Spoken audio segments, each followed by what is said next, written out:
Yo, can you hear me? You listening to WAW. What a week.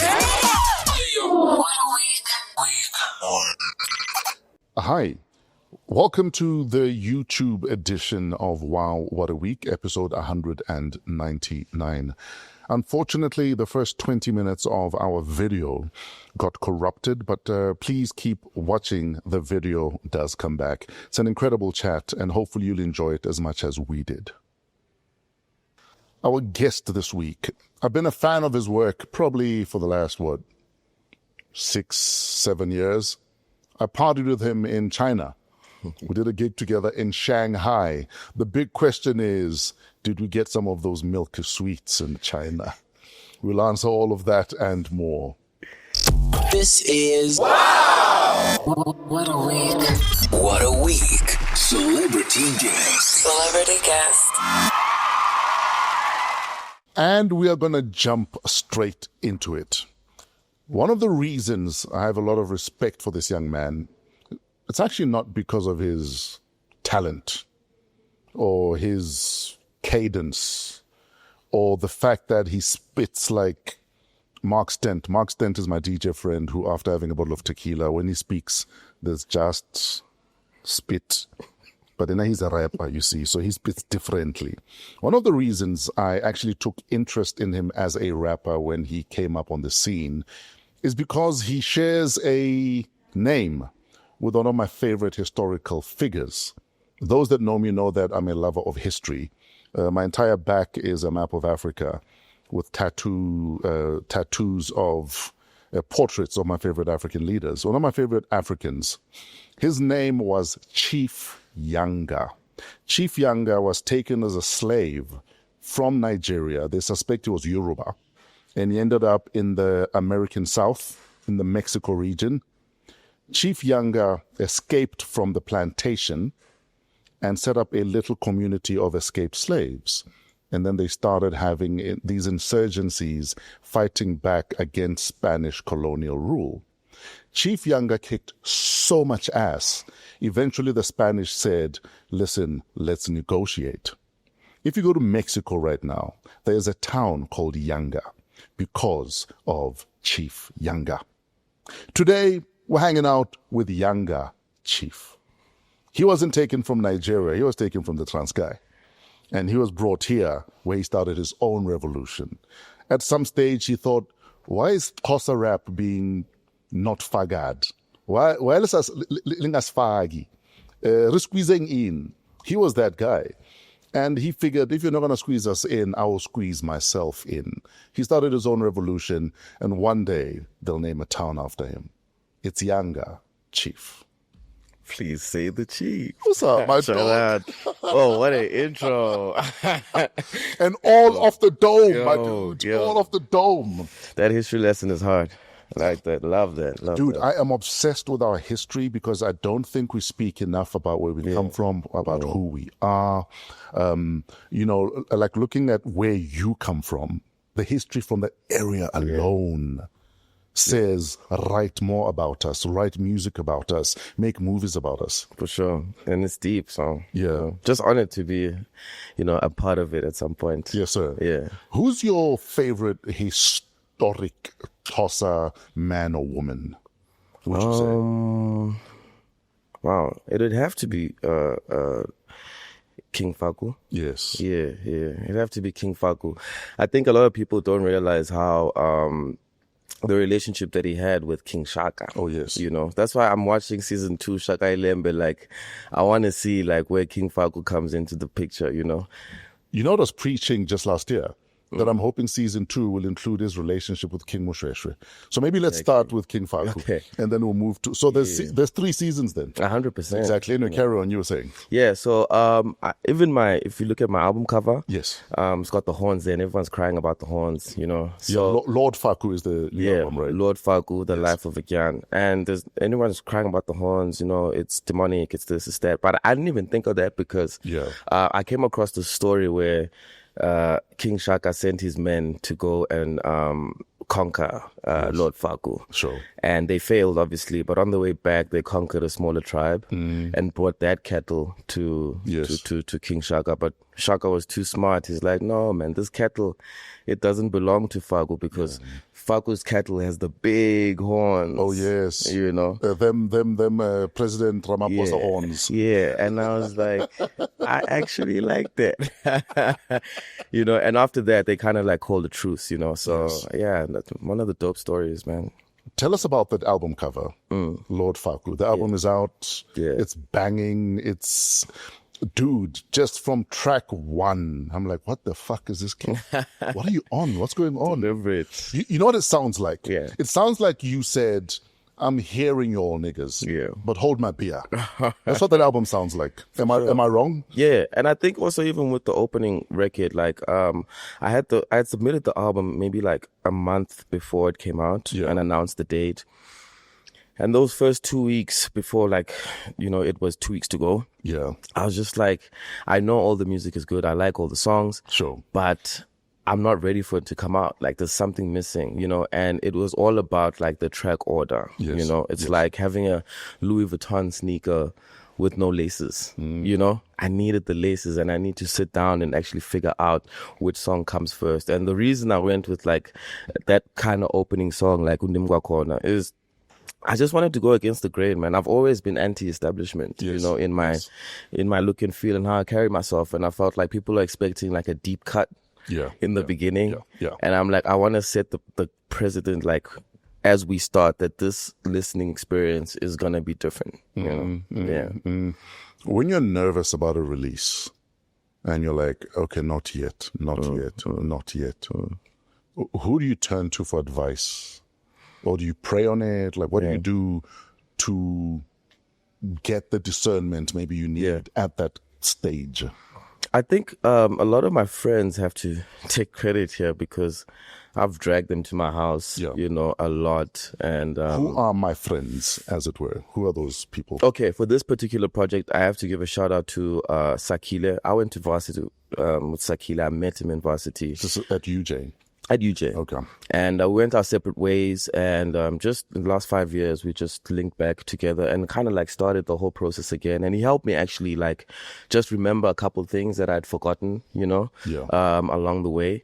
And so building this project with him and my other friend Martin and Rich Mahog and Don Design, Smuda Rock, you know, all these people have come in at certain different points in this journey to put this whole entire thing together. And I have to actually just give them a shout out because they put up with me like late night calls. You know, they got work in the morning, but they still out here with me drinking another one, trying to figure it out, you know. But over and above all of that, I always prayed on it, you know. I prayed on it every day, you know. And shout out to Booga Love as well, because at some point I was in his home cell. And that's when my relationship with God actually like came back to what it was when I was in varsity, you know, because when I was in varsity, I had no business being in the industry. You know, I was a dropout, you know, home was far away and I had to make a plan and figure out what I'm going to do. But I remember like God's voice was always in my head, you know, Jesus. So I've got that voice back again. And I think I need to shout out to Booga Love as well for providing that platform and that connection. How did you hook up with Booga Love? I mean, there's 1 million home cells on this continent. How does one end up in Booga Love's home cell? Yeah. I think the first time I ran into Booga Love, I think it was at a garage, you know? Yeah. And we spoke about music. And then we started having conversations and he wanted to bring back the home cell situation. We'd actually meet up like for lunch. Yeah. And we'd actually have like conversations about life and he would advise me on what to do and what God would do and all of that, you know? And he told me that he wanted to actually go back and do the home cell again because he used to do it before. Yeah. And then we started going there. And then little did I know that, you know, when I stopped going to the home cell, like AKA would go to the home cell, you know? Yes. So after Keenan's passing, I went back to the home cell and I found like a dope environment with other like artists. So typically what happens at a Booga Love home cell? Well, we go through the word. Yeah.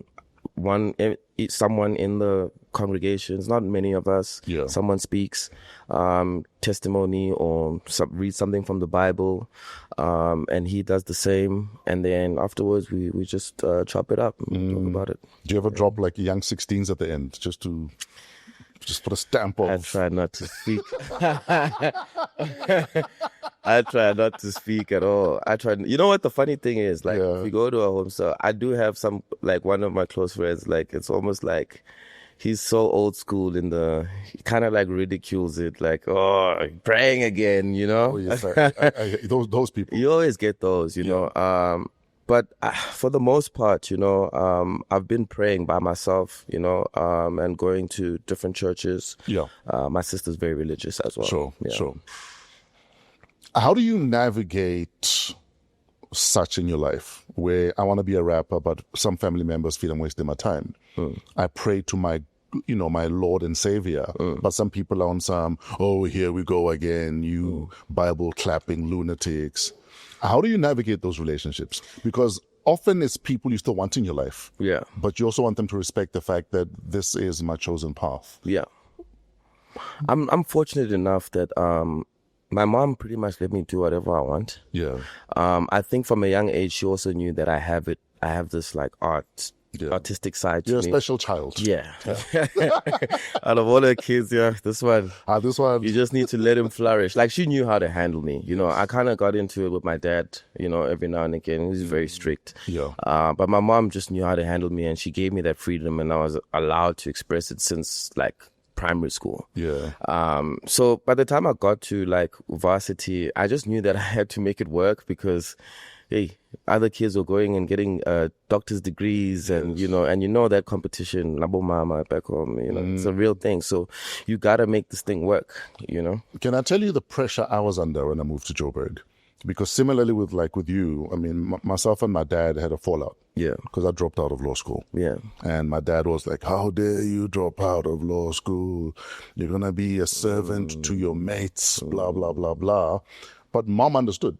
Mom understood that this child, given a chance, will flourish. So I'm going to be the wind beneath the wings that he needs. And I remember when she said, when I came to Joburg, I mean, she had to speak to my dad to let me come to Joburg. For sure. But she also told me, don't fuck it up.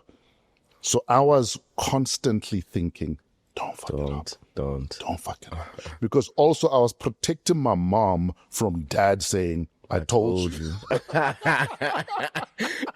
I knew it. I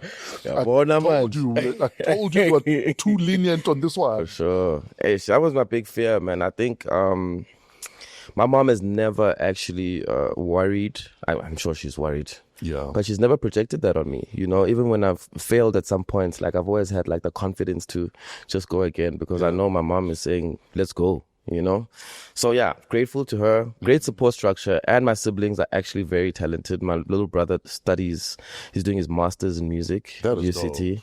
My little sister is doing her honors in accounting. Yeah, so they're very smart. Like, I clearly come from a smartish family. You just dropped an album. You all thriving, bro. Yeah, I think so. Never discount what you're doing. Yeah. Because often we put our siblings on whatever pedestals. For sure. But almost discounting how much we're doing. Yeah. Or how much we're getting done. Yeah. Because their masters is your album, for argument's sake, in 100%. Your world. Yeah. Funny you should say that, because that's what the Bible actually taught me the most. Yeah. You know? Like, Jesus apparently loves you no matter what. Yeah. Like, whether you're flopping, whether you're thriving. And I'm like, why? Yeah. Because I don't love myself when my things aren't together, when I'm making mistakes constantly. Like, why would you continue to love this person? Yeah. Then you investigate into yourself and you learn to love yourself. And that's where the power comes from, you know? When would you say you were hardest on yourself? At what stage in your life? Couple times, actually. I think the first time I left, when I was working with Slicker back in the day, and I left to start my own production company. Yeah. I ended up when you were the website guy. When I was the website guy, you know, carrying the camera. You know, I had confidence. I'm going to do my own production company. Blah blah blah, and then ended up couch to couch. You know. Obviously also like, I don't know, maybe I wasn't really disciplined enough as well. Before you carry on, who had the least comfortable couch of the couches you've crashed on? No, the least. There's a guy of mine called Cheddar. Yeah. Yeah, I stayed at Loveday here in town. Sure, yeah, sure. that couch. Yeah, it wasn't the one. Yeah. But also it's Loveday. Hey, but there's competition. There's one in Bram, dog. There was this one in Bram, I'm telling you. That one, like, it wasn't just me on the couch. No, I'm just like three. Yeah, yeah. So yeah, many couches. My favorite couch though was the Rich Mahal couch here at the Franklin. Oh, nice shit. and fancy. Yeah. Yes. But that was It's a dope spot. yeah, you know. So yeah, it was fun. We had some good times. But I think most disappointed in myself was that period when I was starting my own production company, and I just wasn't disciplined enough to keep it together. You know. What was missing, or where do you think you were fucking up at the time? I think it's fear, just doing your own thing, because I had the confidence to start in the beginning. I had this contract with this brand for like 6 months. Yeah. And then 2 months to go, 1 month to go. Then it happened, the contract is over, and I guess like I was mismanaging funds as well. Every little thing I got, I'd spend it on entertainment, Okay, so you were blowing the money as it came in. Yes. Versus in 6 months, I might not have money, so let me maybe save a bit. 100%. Yeah. I think I got into the videography thing so early and so young, while all my peers were still first year, second year. And I was already running around the clubs, meeting you guys, Yeah. And so I kind of always felt like, man, I'll get to like real business later. Yeah. It's too soon for me to, start doing the checks and balances, and I think that's where I left myself down. It's a conversation I always have with cats who are starting young. Because when we were 18, 19, we had a sound system already. So it was me and two of my boys. And we were gigging every weekend. Like straight out of high school, we bought a sound system. From a loan we got. We were gigging every weekend. But every Monday we'd meet. Every Sunday we'd meet. And we split the money. Monday, we're blowing the money. No, Monday we're blowing it. I had rings on every finger. So I was like, I had chains, bro. So I was like, I had about 11 pairs of Ray-Bans. Before, this is all before I was like 20. Yeah. We're just blowing. And I look back and think, had we not fucked around, we could have built something at that stage. I still have the gold rings, though. Hopefully, the price of gold will. You gotta bring them out. Will work with me. You gotta bring them out. So, would you say the lesson from that then is whatever money comes in is not necessarily for now, just only for now? Yeah. Sometimes you get the finance for your future dreams now. Yes. And that'll be your advantage. Like. A year from now, 2 years from now, that's why, savings, but I think more important than savings is just to have a financial system as early as possible. Absolutely. Yeah. Back to my question. We actually took 15 minutes, but we haven't answered the question. Yeah. Getting cold feet about the release. Yes. And then you've got you guys telling you what? Telling me just drop it. Yeah. I think people have been telling me to just release the music for the last 4 years. Yeah. 3 years. I last dropped a project in 2020. And my discernment was telling me now is not the right time. The timing, I feel like, is as important as the music itself. Yes. And there's things I needed to overcome on the journey before releasing things like that I did. Independence. I had to earn this independence. Sure. So by the time I dropped my last album, I still had another album left of my major that I was signed to. Yeah. And I just felt like I needed to do my own thing. But I'm not going to be a disgruntled artist and not release music and, start fighting with the label. Because I remembered when I signed the contract in the first 5 years ago, even though it wasn't the best contract, I could see that. Yes. But I backed myself to outwork the unfavorable terms. Oh, yes. Deliver the albums faster, make hit songs, because all of that counts. And so I wasn't going to chicken out now and start blaming the label for certain things, right? Because regardless of how shitty your contract may be, if you have an opportunity to use someone else's money to release your music, that's a big thing. do that. You know, that's a big thing. So Sometimes even if you have the capacity to self-release, dude, billionaires use the bank's money still. for sure. That's why they're billionaires. Take someone else's money. If someone's willing to give it to you, take that money, bro. Absolutely. And then, like, you know, I decided, okay, cool, I'm going to see out the remainder of my contract. Yeah. And so since the last 4 years, I've been dropping singles, and fortunately, they've been doing well. And also, I dropped an EP last year, around about this time, and I was officially done with my previous contract, and I was free. Tell us about your final submission to your major. That day, take us through the emotions of that day. So Because like Chief YANGA, I'm sure it was the best feeling of freedom. For sure. I'd built up, you know, obviously, like, how many songs do I still have left? Yeah. Cool. I said 6 songs. Cool. So I wanted to, like, cap it off nicely. As much as I wanted out of the label, I had good times in the label. Yeah. I won a Summer Award. I got many plaques in the label. And the songs you release, regardless, still have a name to them. So you can't fuck around. Yeah, 100%. So I decided, okay, let me, like, do a closer type album, but it's going to be the seed that plants and prepares people for their independent journey. So you got to go a little bit back first. Yes. Before you shoot.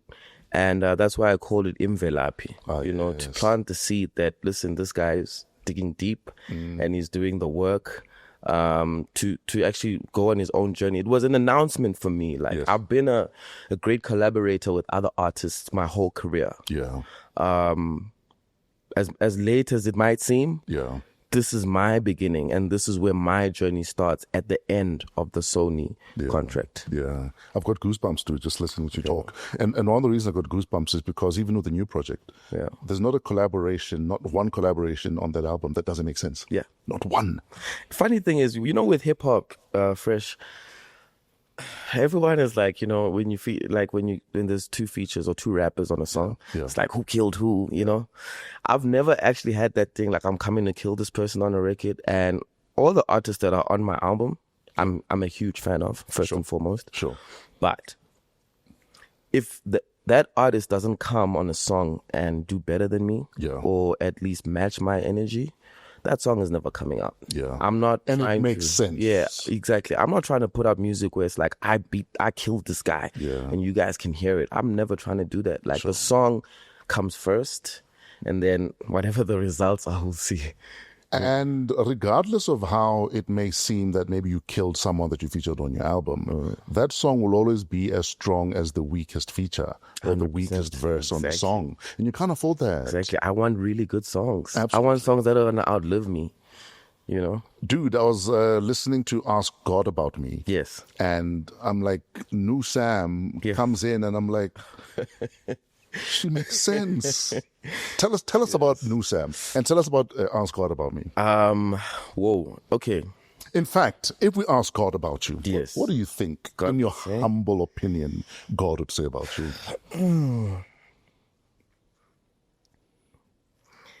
I think he would say my son. My son, my best friend, and my champion. You know, that's how it makes me feel. Yeah. Because when I wrote Ask God About Me, was a time when I was having, like, a breakdown with, like, my closest friends. Yeah. And I felt like, you know, they were probably gonna... what does a breakdown mean? A breakdown is... I think when you've been, like, friends for so long, your friendship tends to naturally survive a lot of situations in terms of arguments and misunderstandings, when you guys just don't see eye to eye and you're outgrowing each other. Comes a point where you have to choose to walk away from the friendship to keep growing. Yeah. Or, like, stay and fight it out, you know. So I think at that point, I had taken the decision to walk away and grow. And I was, like, by myself, and I felt like you don't need to ask me, like, who do I think I am? Yeah. Yeah. Like, like you think you without this and that can be, Like, you don't even need to ask me, bro. Like, who do I think I am? I'm just a guy, But if you ask him, about me, then you might realize like who you're actually dealing with, And thanks to God, because we managed to get over that period in our friendships, and we actually grew together. Still, we're still growing, and that's the beauty of God. Like, Hallelujah. He will teach you a lesson, but still give you what you want. I don't know how He does it.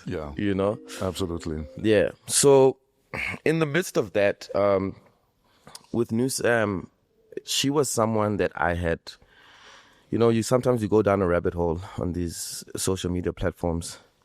So I was on TikTok and I was, listening to some amazing poetry by some amazing young people. Yeah. They've got this thing in KZN, I think UKZN, where they have like these poets, these kids, like in this part of class. I don't know what course that is. Yeah.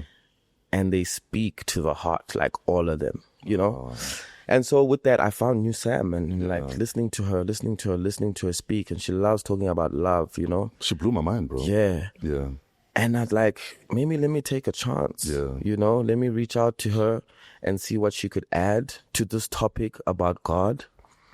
Dude, as soon as that verse came back, I think it was the first version. She sent like 2 versions. I was like, that first version? Yeah. You were right the first time. Like that is the answer that I was looking for, Yeah, beautiful. What do you think Keenan said to God about you? Keenan? Yeah. That's my friend.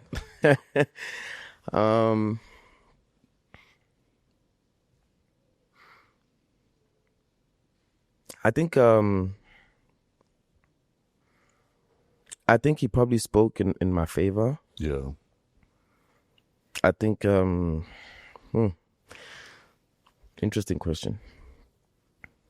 Yeah, I think he spoke in my favor. I think he asked God to watch over me and protect me. Yeah. These are conversations we've had. I mean, Keenan, towards the last year was very super, super religious, and we'd pray on everything. Yeah. Yeah. What do you miss about Keenan? I miss the jokes. Yeah. Yeah. I miss the jokes. I miss the light energy, Yeah. Keenan showed you grace at a time he didn't have to. I mean, you were this kid that interviewed him for a website, but he never forgot you. Why do you think that is? I always ask myself that because I was so like unprepared for that interview. And I was like so stuck in my ways. Like I was like, this English rap thing is never gonna work. Yeah. But at the time, it's so funny that nobody really noticed me. And I wasn't trying to introduce myself to anyone because I also wanted to be a rapper just like him. Yeah. And I was just like, you know what? I'm not going to introduce myself until I'm a rapper. Yes. I don't want people saying, oh, that website guy. A slicker guy now wants to rap. Everyone wants to rap now. My foot, So I introduced myself to like as few people as possible. But when Keenan comes, and at the time he's still like AKA skinny, big ears, colored guy, making a lot of noise, got some dope features, making a little bit of... The rambunctious. Yeah. Words. And he comes and says, yo, man, how you doing? Yeah. That at the time, like I'd been so used to just I'm in the background. Sliding in. Yeah. You'd be surprised at how many things I was at. Like, I remember Lee Kasumba was having a last show at YFM. Yes. I was there in that room with all those rappers, Yeah. But like unnoticeable. Fly on the wall type thing. Yeah. And like for him to just go out of his way and like, yo, it's like, oh shit, I'm actually here, Yeah. And then to meet up with him later and to find him still being the same person. It's just... You're in a room full of rappers more often than not at that stage when you were working for Slicker. but you want to be a rapper. Yeah. Tell us about the discipline that comes with when to strike. Because often we burn bridges not aware we're burning bridges because we don't know when to go. And the timing often is the difference between whether your career takes off or not. Yeah. But you shut the fuck up and you just observed. Yeah. Until the time was right. Let's talk about that discipline.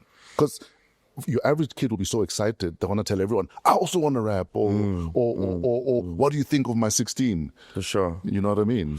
But you had the discipline to say, I'm on a wait. Yeah. Yeah.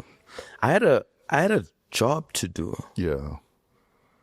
I think more than just rapping, I love rapping. I love getting on the mic and talking my shit. Yeah. But more than just rapping, my greatest calling is storytelling. Yes. So I wasn't done with telling the SA hip hop story. I remember when I went to Slick the first time, I think this is what convinced him to actually give me a shot as a website administrator. Yeah. I told him that, I want to rap too, but I see you out here fighting 5FM, local airplay, all of that noise you're making. And everybody's just trying to ride this hip hop thing till the wheels fall off. Let me help you repair the wheels. And when I got into the Slicker environment, then I became a servant to SA hip hop, in any way I could.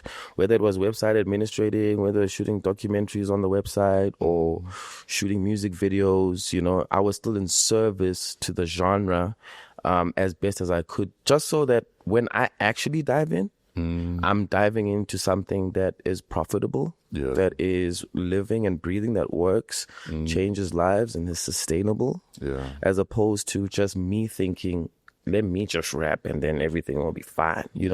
I wanted to actually be a part of building the genre, because a lot of people, when you talk about SA hip hop, they think a certain way. Like, oh, SA hip hop.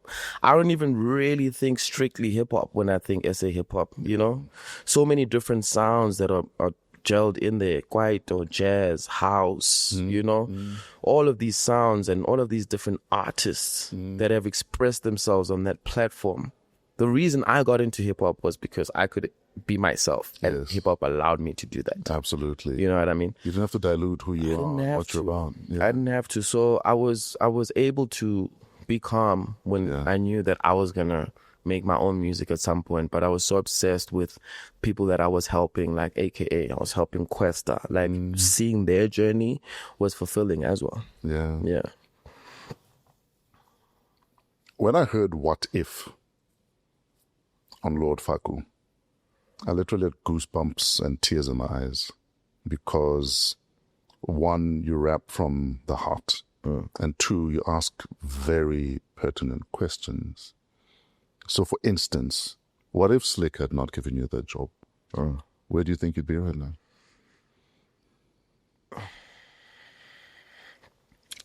Probably be a successful psychologist. Is that what you were studying at UJ? No, I was actually studying audiovisual production management. Okay. I'd probably be in film. Yeah. I don't know how happy I would be. Yeah. I don't doubt my abilities in any genre or any profession. Yeah. But, happiness is something that's eluded me every now and again when I don't actually service my inner thing. And I think without Slick's school of Slicker, I don't know, I'd probably be back in the Eastern Cape, to be honest. That was my next question. What if your friends didn't have couches available for you? Yeah. What was going to happen next? I'd have gone home. But I remember the fear I had to go home at that time. Like, it was like death. It's the worst. Like, it was like I'd rather die in Joburg. Yeah. I'd rather sleep under a bridge. Yeah. Than go back and say, yeah, okay, it didn't work.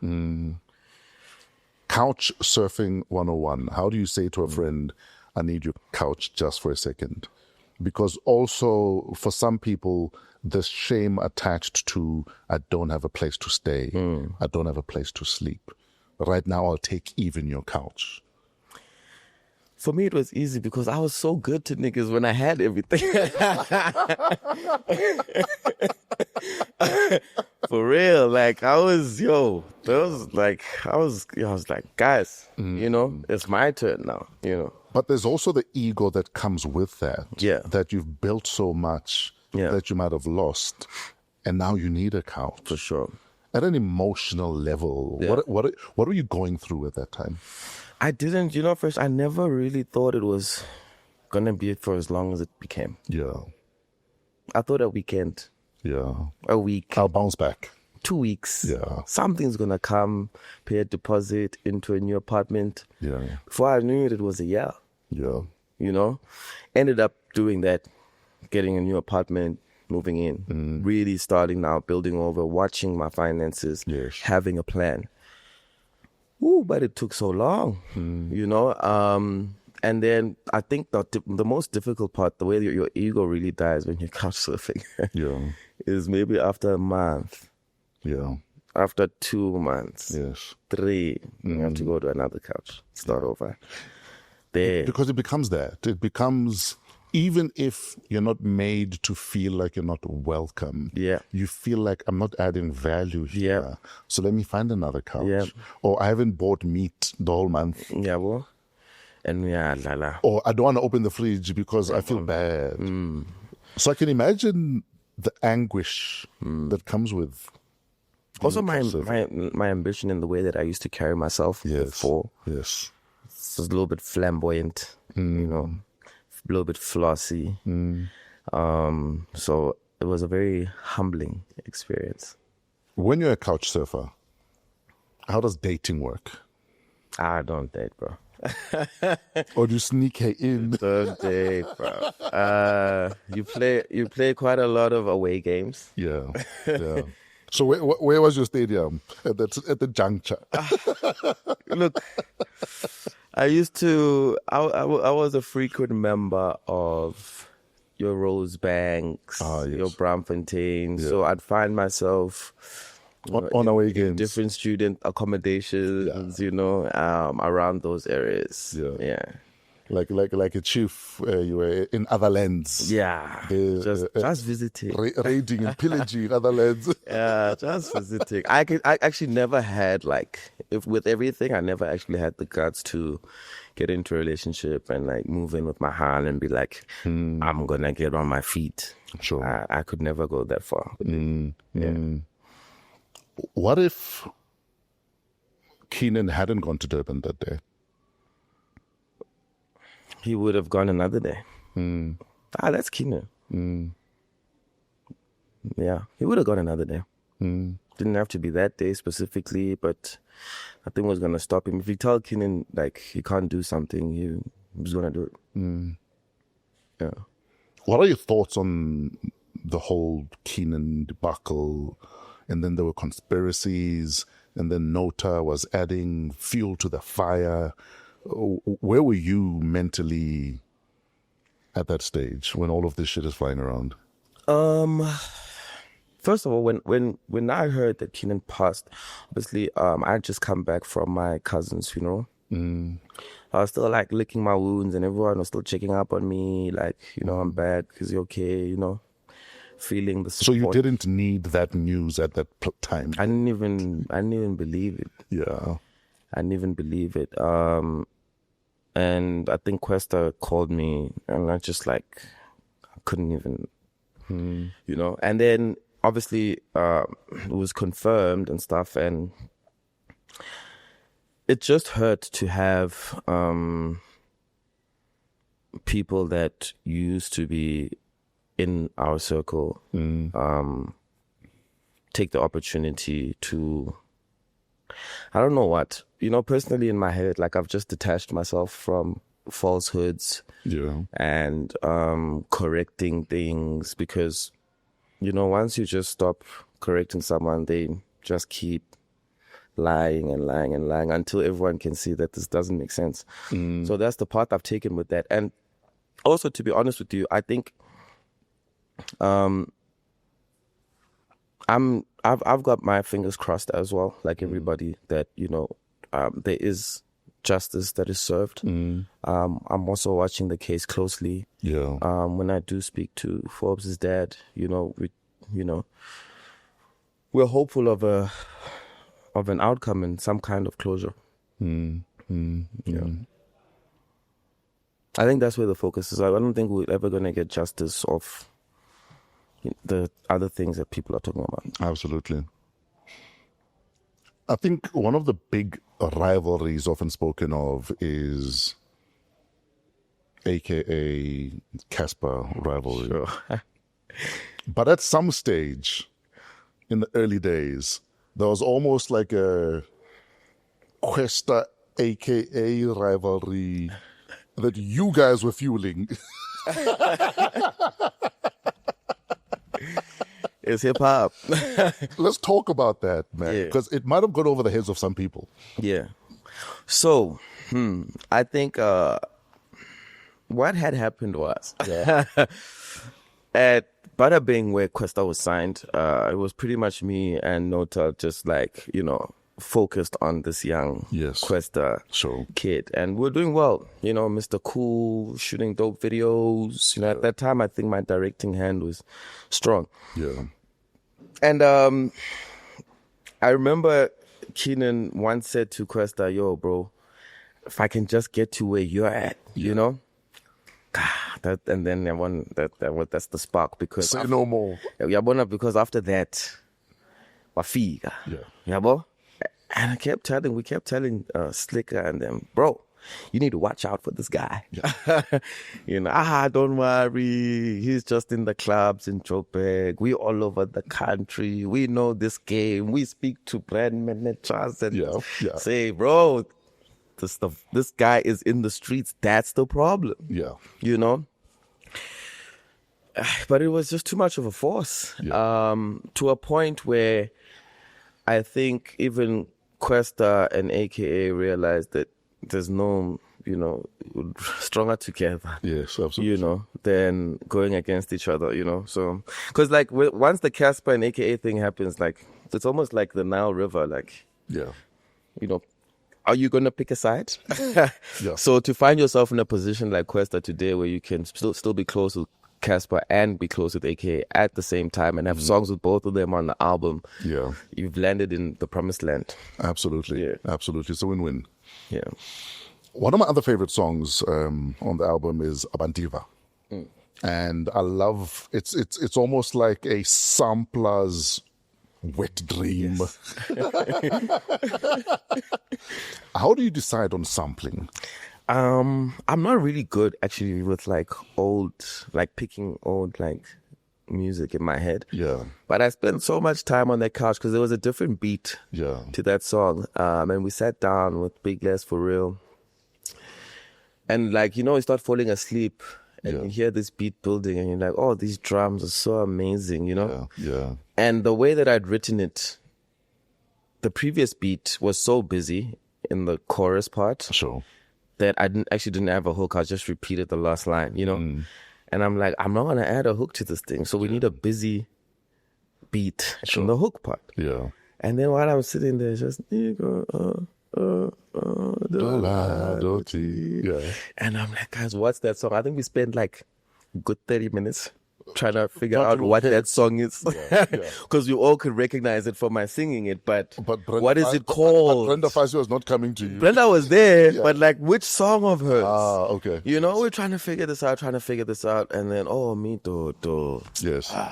Got it. Let's try it. Yeah. Sits perfectly. And then I'm like, no, but we need Boom Shaka. Yes. It's about time. Lovely. Yeah. Now, I'd also just watched the TKZ documentary. But even the familiarity of the drums, I feel just give it balls that it wouldn't if it didn't have the familiarity of those drums. That juicy feel. Yes. Because as soon as it kicks, it's like we're doing a rap thing. Absolutely. And also coming off of the intro, which was more relaxed. I'm actually just talking on the intro, to be honest. This is what's about to happen. Absolutely. And then switch up rap, because I know that if you listen to my album, you see the problem with my previous projects. I feel like I didn't acknowledge the rapper listener enough. Yes. I was very music people. Yes. But this is a rap lovers album. This is a rap lovers album. This album, I was like, okay, my first independent project, I am going to make a rapper's album. Yes. That needs to be the theme. Yeah. And then we can add music and all the bells and whistles. Yeah. Came off great. Yeah. Yo, dude, like I said, every feature works. Every feature makes sense. Yeah. I was like, this nigga was on some, why should we take prisoners today? For sure. Yeah. Everyone dies tonight. How are you feeling about the release and the reception so far? Great. I feel great. Because there's also that. Yeah. The fear of, I'm independent now. Yeah. Has the game forgotten me? Yeah. Have my people forgotten me? And my piano is also making noise this side. Yeah. Afro house is making noise this side. Yeah. Is there still space for me here? It's not easy, because I mean, you make it seem easy because you have the talent. Yeah. But at a human being level, Yeah. it must be fucking stressful, bro. Bro, that is, like the way you just put it, that is the perfect analogy as to all the things that were going through my head. Yes. Going into this release. Yes. I think I've been acting out and acting strange for a couple months now. Yeah. Wanting to release it last year, fighting with my distributor, like, come on, Yeah. Only to find like, oh, timing was perfect. And even like the date that I chose, I was just like trying to get it out before everybody else. Yes. Like, just listen to my stuff, Yes. But also like, what if people like it and then, nice. Absolutely. Oh, well done. Absolutely. And there's nothing to show. What if? Because I'm in business now. I'm independent. Yeah. The numbers matter. Yeah. And I just... In fact, what if it's almost at 1 million already on Spotify? I probably own 100 of those. I would gladly. For sure. So in fact, we should actually start having streamers awards. Yeah. Where you get to thank your top 10 streamers with a little plaque. Right. I think I actually saw an app from one of my friends who's also like got 100 and something. Yeah. And there's this app, I think it's on Spotify, where you can go and check, and like they say you are in the top 5% of this song. Ah, yes. Now imagine if you could reward your listeners, streamers, and fans with a little thank you, a little badge of honor that you've streamed my song like 100 times. Thank you. They need to look into that. Surely that would change the game. Yeah. They need to look into that. Yeah. No, you need to look into that. I will. Don't wait for them to do it. Beat them to it. Yeah, I'll look into that. Because my biggest gripe with a lot of artists is artists have all this data that they do nothing with. You know who's listening. You know where they are. You know that if you go to Polokwane today, you have at least 1,000 people that stream your album every day. For sure. That's a gig. Yeah. Waiting to happen in Polokwane. Yeah. Based on the data. And you never go. But you never go or make plans to go. But the data says Polokwane has people listening. There are people listening to you in Kakamas, for argument's sake. But we still don't know this data. Yeah. See, that's what we're trying to do now, because I mean, even back then, like with Squatter Camp and them, we didn't have the data, but we would still go to the shows. You'd still make the effort. It was the awareness, right? You do all the radio tours, all the interviews. Yeah. Like even before doing a gig Yeah. in any city you went through, you'd do about 3 or 4 interviews that day. Yeah.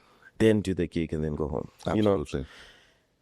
Now guys don't do that anymore. But I've opened myself up for that kind of like play. Yeah. There's no interview that I've declined. Yeah. I'm not trying to decline any. I'm doing them back to back, and I'm prioritizing that. One thing I've learned from like, especially like the OGs, the PR is just as important as the music. Yes. And showing up for your interviews on time, presentable, sober. I was gonna say, hopefully sober. Yeah. I've stopped drinking for a while. Yeah. Only because like I'm where I've always wanted to be, bro. I'm so happy. Like, like I know for a fact that the people that I made the music for are listening to it. Sure. And they're receiving it the way that you know what's the funny part, Fresh? When you walk around with like a dope album. Yeah. And you have people asking you for features. Sure. You have people just meeting you in general. Yo, shout out. Yo, I really, and you think to yourself, damn, I need to update my software. Yeah. These guys are giving me props and showing me love of something I did 4 years ago. Exactly. I've been rapping for 4 years since then. Yeah. I might not have released projects since then, and it seems like, oh, you haven't done this in 4 years. But I've been changing every day for 4 years and still being treated as my 2020 self. Yes.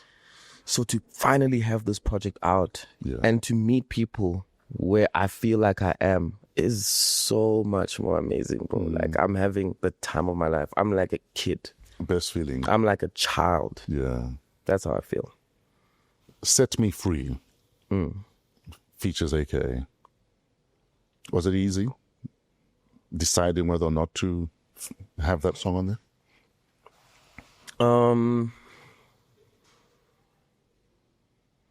I think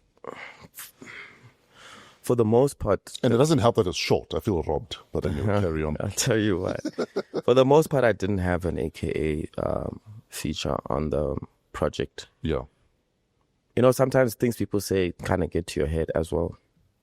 Like, oh, you're using his name to sell your product, you know. But that train will always show up. So I had. If you hadn't featured him, so you forgot your name already. You know? You can never win. That's why do your shit Yeah. and keep it moving. So, you know, I had, fortunately, some close friends of mine who were just like, what are you talking about? Like, Yeah. you know, why would you not have? Exactly. You had a relationship. It's not like Yeah. It's not like you recorded one thing with him 10 years ago and now all I'm of a like- sudden, you know? You know? But with that said, I strongly, like, people think I have so many AKA verses and I actually didn't have a single one. Listening to the album the one day, like from track 1 to whatever, and I just had something to say, like I just like check WhatsApp, you know, and I went to our conversations and lo and behold, the verse was there. Oh, wow. And it just felt right for me to not like say anything on that song. I just like Ukinen, like it's almost like it's just let me you know, let me rap, dog. Let me you know? let me wrap this shit up for you. Actually. And I would never let anyone have their own song on my album. But you know, Kinan deserves, Yeah. you know, he earned it. But like I said, it's short. I had nothing to say after that song. Yeah. I think it's just a moment. It's also just an interlude. Didn't want it to be like a song now where I'm performing it as well. Like I'm going on. It's just for the person that understands my relationship with him. And it's just an intimate moment for all of us. Yeah. Absolutely. You can buy them Asha, but you can't buy the cadence. Tell us about that. This voice. Yeah. Yeah. I remember the only person that I think kind of has my jig, or whose jig I'm like, yo, that's jig is Kuli Chana. Sure. From the jump, from day one, just how he carries himself, how he dresses. Yeah. But you can buy those clothes, eh? Yeah. You just can't. Yeah. The swing, though, is not for sale, my guy. Yeah. You know, it's not for sale. And it's this voice, this tone that has actually gotten me places in those rooms, spoken about outside of those rooms, and into people's hearts. It's the cadence. Yes. So that's the God-given side of it, you know? Absolutely. Absolutely. My dude, we are out of time. And I just want us to have a quick catch up, talk about the album. The album is incredible. It's amazing. I think it would have been an injustice not to, you know, have you in here to talk about the album. Thanks. I'm a fan. Like I said, I have it on repeat. I drove to Bots yesterday in and out. I had the album playing all the way to Bots, all the way back. Love that. It's a fucking amazing album, my dude. Thank you, bro. Who should buy this album? I think buy this album if you Damn, I actually answered this question like a while ago, and now I've forgotten what the answer was. Changes every day. Give us a new answer, bro. Changes every day. Answer 2.0.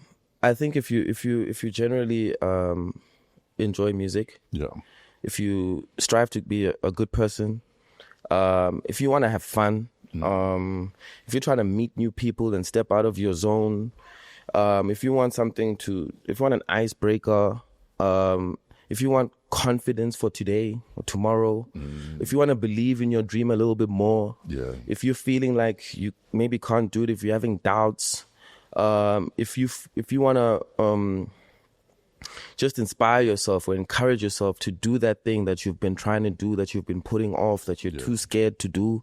If you have fear in your heart, but you have ambition and you have willpower and you have a drive, listen to this project. It's born from that. And it's an example to show you, like, anybody can get it, even you.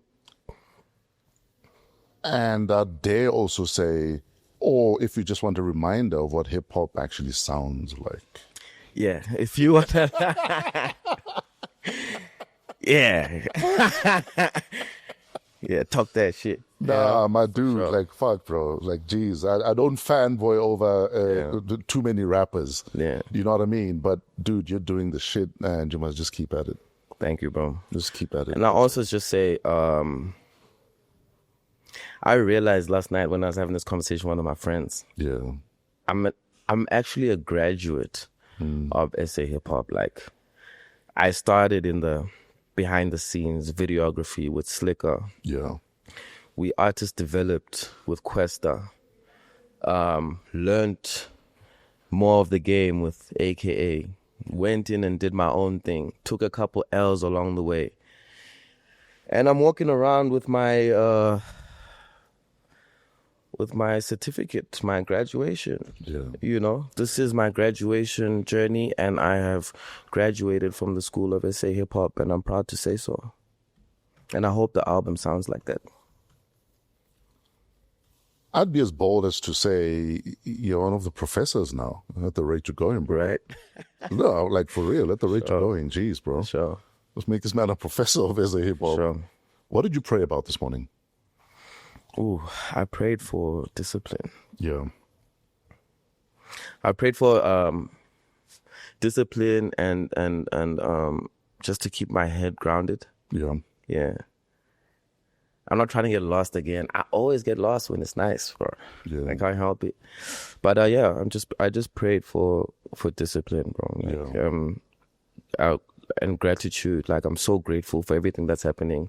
I've been looking at the numbers and I know what it means, like, financially, and I'm just praying every day to make sure that I build on this, bro. I can't fuck it up, dog. Can't fuck, not again. You know, it's time to build now. It's time to. But you've also built enough bridges that you have enough couches you can go to. So, you many know, couches, bro. Exactly. So you're still good, bro. Many couches. I got many couches in my house. You take the couch. I got too many couches in my house. You know. Yeah. Thank you, man. Thank you for inviting me to this show. Like, this is the 199th episode, I believe. Honored to be in top 200. Absolutely. Absolutely, brother, man. Lord Faku is out. Get yourself a copy, stream it. I dare say share it if you must, but let's get it out there. And this man needs to be performing at your festival.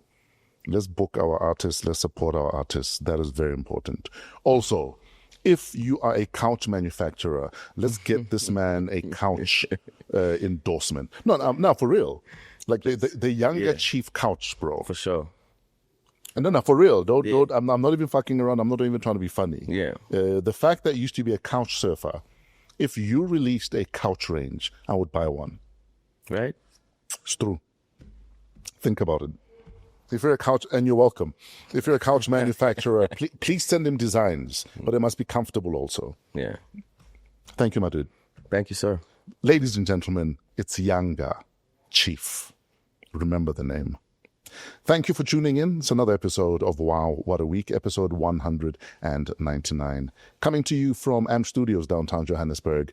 We are part of the Africa Podcast Network. Email waw@africapodcastnetwork.com. Shout out Trevor and the crew at Pezulu Works for the cinematography. Until next week, have a wow week in spite of yourselves.